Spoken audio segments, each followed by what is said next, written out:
కట్నాలు అడక్కపోవడమే కాదు ఎదురిచ్చినా నా బిడ్డ నీకు ఇవ్వడం అనేది కల్లో మాట.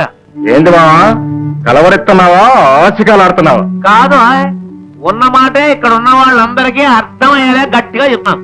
ఏమిటన్నయ్యా నువ్వు అనేది? వీడన్నట్టు హాస్యం కాదు కదా. హాస్యం నాది కాదమ్మా, నీది. లేకపోతే అంత డబ్బు ఖర్చు పెట్టి ఇంత చదువు చదివించుకున్న నా బిడ్డను 24 గంటలు మట్టి పిసుకునే ఈ మోటార్ జమ్మని అనడానికి రావు. ఏంది బావా చెప్పేది? మోటార్లు అయితే సంసారం చేయలేనా, పిల్లలు పుట్టించలేనా, అలా పోషించలేనా? ఏంటి చెప్పి అలా కనడానికి సిద్ధంగా ఎవరైనా ఉంటే వాళ్ళ నెల అడగవా? ఆ మాట దాన్ని చెప్పమను. దాని బాబు నేను చెప్తున్నాను రా. నానా లాభం. అన్నయ్య, చిన్నప్పటి నుంచి అనుకుంటున్న సంబంధం చదువుల పేరుతో విడదీయడం అంత క్షేమం కాదు.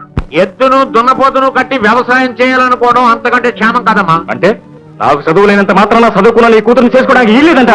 నా కూతునే కాదురా, అక్షర మొక్క వ్రాయగలిగిన ఏ ఆడపిల్లను చేసుకోవడం నీ వల్ల కాదంట. లేని అబ్బా, ఆ మాటకొస్తే నీ కూతురు కంటే 100 రెట్లు ఎక్కువ చదువుకున్న వాళ్ళు 1000 మందిని తీసుకుంటా. బాబు లేకపోతే ఏంటమ్మా, ఈయన కూతురులాగా చదువుకున్న లోకంలో లేరనే నేను చేసుకోవడానికి పిల్లలే దొరకనే. దొరక్కే నీలాంటి శ్రీకృష్ణ పరమాత్మ కోసం వేలాది గోపికలు తపస్సు చేస్తున్నారు తల్లకిందులుగాను. రా సోగ్గాడా మమ్మల్ని పెళ్ళాడుదు గాని వెళ్ళి చేసుకురా, మేము సంతోషిస్తాం. సంతోషిస్తావో ఏడుస్తావో నేను చూస్తాను. నేనే గనక సోగ్గాడు శోభనాథుని అయితే నీ కూతురు కన్నా చదువుకుంటాను, నీ కూతురు కన్నా చక్కగా తీసుకొచ్చి ఈ కన్ను గుట్టి అలా పెళ్లి చేసుకుని నన్ను అవమానించిన నీ ముఖం మీద నలుగురు చేత తువ్వను ఉమ్మేయిస్తాను. అది వదిలేసి మిగతా పనులు చూసుకోవా.